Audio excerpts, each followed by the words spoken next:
Welcome to a new video. It's been a long time since I filmed a video for the channel. Not to go into great detail, just been super busy basically. We've been on holiday at Christmas, we were away.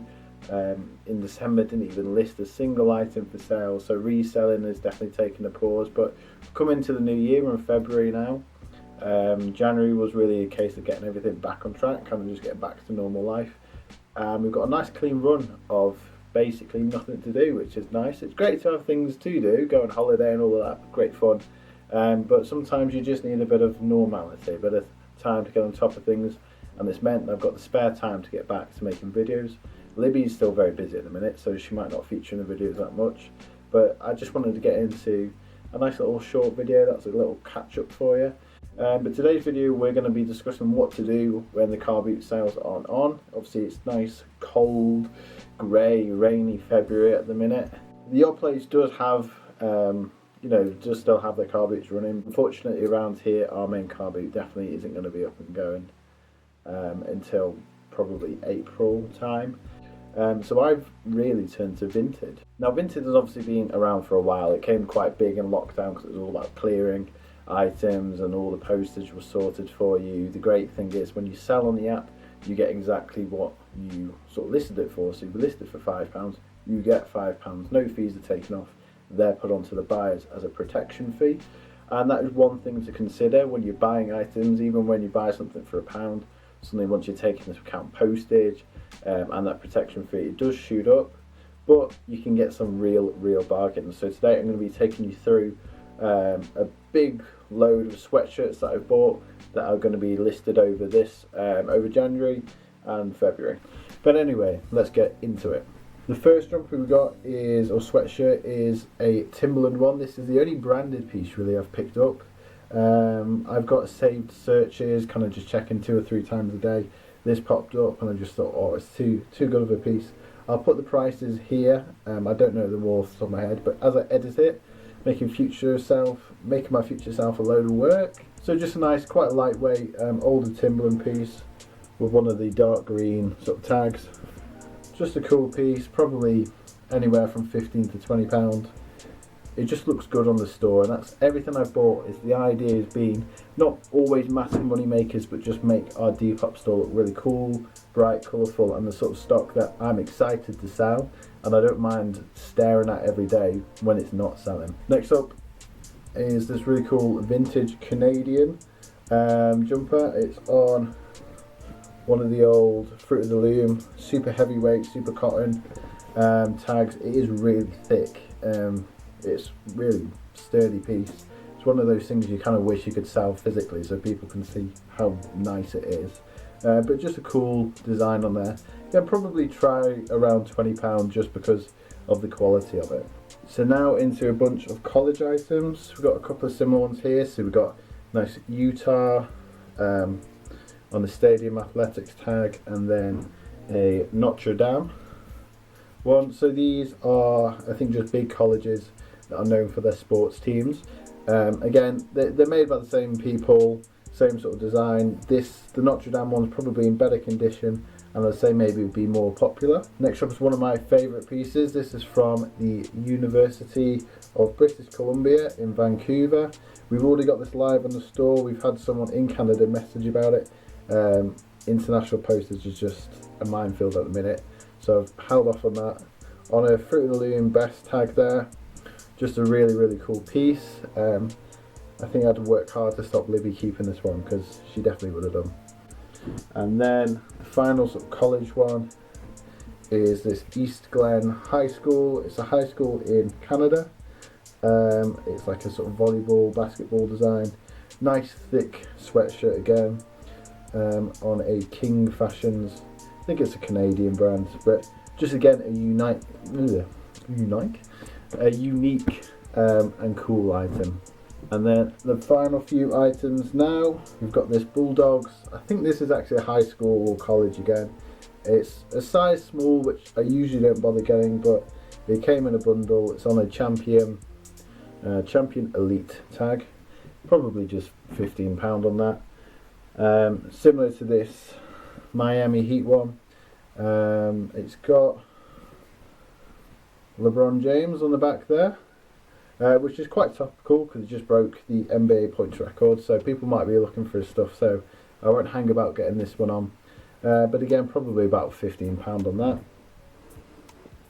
Into the last two pieces, these are the ones I like the most because I just love NFL sweatshirts. I've got quite a few myself, and it's hard to not just keep these all because I just love them. But first up is the Baltimore Ravens champions. This is from the 2001 Super Bowl.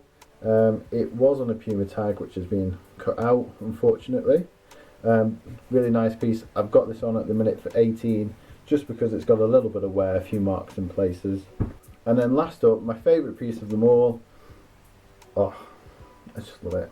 I love it. I've got 2 or 3 Green Bay Packers sweatshirts in my own collection, and it's taken a lot to not keep this one. I really, really like it. From 1997, and another great thing about it, it's on a beautiful logo 7 tag. If you're looking for sort of vintage, especially NFL stuff, tags like the logo 7 tag, just love it, love it.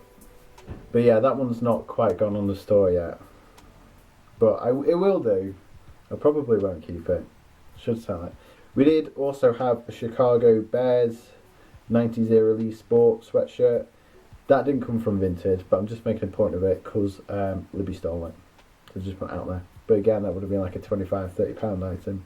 But that's kind of what we're going for at the minute, is those mid-price items, but that are genuine vintage or American sports wear. It's still cold at the moment, so we're going for sweatshirts. This is actually one I bought off of Vinted. I bought it in a bundle with some of these. Just it's what I like to wear. It's the sort of things that I like to buy. So it's the sort of things that I want to sell. Now, I fell into the trap recently of kind of getting carried away with watching all like the eBay YouTubers. I still watch them now, love their videos, nothing wrong with that. But I was kind of getting into the mindset of looking out for these brands that were going to get the biggest sort of profits and were obscure and things that people would miss. But the point is, I just didn't really enjoy selling them. eBay is a platform I do still sell on, but I still prefer Depop. I still prefer vintage items, so I kind of put the brakes on a bit and said, this is what I enjoy selling. This is the whole reason I started this selling journey. This channel was because of this kind of item. So that's what I want to focus on, because when you enjoy something, you're going to put a lot more time and effort into it. But obviously, when that hobby is then also making you money, if you're throwing more time and effort into it, then you'll get more sales, then you're going to get more money coming in. And, all in all, it just works out better. You're enjoying it and you're profiting from it a lot more. But just to wrap it up, this video originally was going to be like a January sales, everything we sold coming into the new year, the fresh new store and everything like that. But the sales weren't actually very impressive. We had 15 sales on Depop and 10 on eBay. Obviously, like I said, didn't really list anything in December. I think I only listed about 8 things in November. So slow sales were expected. It's in the new year as well. People are a bit short on money. So instead of that, I've just picked out the 5 sort of best or 5 most favourite sales combined on eBay and Depop. So starting with the first eBay one, and the only eBay one of my top 5. Really nice YSL coat. Bought this in the summer from a Carboot. Took an offer of £70.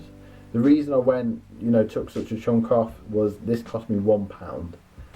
It was in one of the clearance guys. He just had a big pile of clothes, and he's like, everything's a quid. First thing I pulled out was an Yves Saint Laurent coat. So I was like, well, I'm having that. So I was happy to take 70 because that's obviously crazy profit on that. Next up is this cool green sort of fleece Adidas hoodie. This was a Vinted buy. I can't quite remember how much it cost me. I think it came to about £4.50, all in with everything considered. Flipped it quickly for £16. Buy quickly. It literally sold within about 25 minutes. Could have got more, but again, I enjoyed selling it. Sold it within less than an hour. I'm happy with that. Next up, we have a vintage Lacoste V-neck. This is kind of, I've thrown this in because again, it's the idea of true vintage items. Got this in our last wholesale box, which I'll put a link up to here if you like watching wholesale unboxings. Sold for £17. It got a load of interest, probably could have got a bit more, but again, I just want to see things come in, go out as quick as possible, really. And then throwing this in, bit of a random one, a pair of Ralph Lauren shorts. I'm throwing it in because it sold in really like the middle of January, so right in the coldest time of the year, I sold a pair of swimming shorts. So it's just showing you it's never the wrong time really to list items, especially if you've got international shipping on.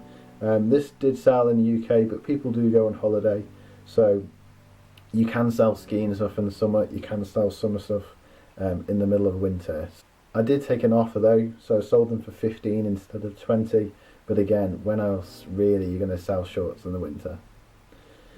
And the final sale, and my favourite one, was this vintage 1995 Bob Dylan tour tee, which was really cool. It was proper vintage, single stitch, just great design on the front and back from his European tour. Not a massive fan of his music, but I can appreciate a good t-shirt. But that's it for this video. Thank you if you stuck to this part, it's really appreciated. You're obviously very committed if you can listen to me waffle on for this long. Like I say, I've got quite a bit of spare time coming up. I do want to make some videos. It's going to be a mix of sales, obviously pickups, sort of tips and tricks that I've learned. But yeah, I just try and get back into the swing of it, trying to try and reignite my enjoyment of this. I've already got back to selling, so I want to get back to the YouTube side of it as well, because it's a nice little community we've got here and it's nice to be part of. So if you do like this video, make sure that you give it a like, subscribe if you haven't already, and I'll see you in the next one.